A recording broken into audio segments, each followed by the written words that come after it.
Good evening and welcome to the Business Day. I'm Javon Keys. Now, still with our preparation for the impending Hurricane Beryl, Finance Minister Dr. Nigel Clarke says Jamaica has financial safeguards in place in the event of significant damage from the expected weather event. In a release to the media, Dr. Clarke says the Jamaican economy is fiscally and economically resilient to natural disaster occurrences.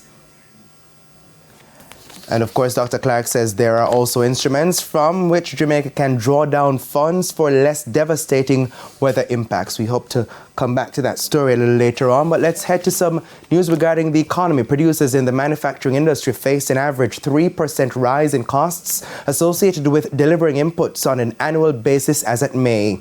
The Statistical Institute of Jamaica, STATIN, says this was linked to a 13% increase in the average cost of refined petroleum products and a 1.2% upward movement in costs associated with food, beverages and tobacco. Now, for the month of May alone, STATIN says there was a 0.8% decline in the cost of refined petroleum products. There was, however, a 0.1% increase in prices faced by producers in the heaviest weighted major group, food, beverages and tobacco.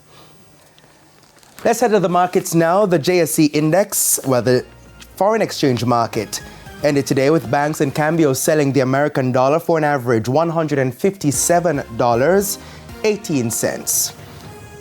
$115.02 is the average cost for the Canadian. $198.84 is the average value for the pound, while the euro is going for $168.51. And to the stock market, the JSE index advanced by 488 points, while the junior market index declined by 23 points.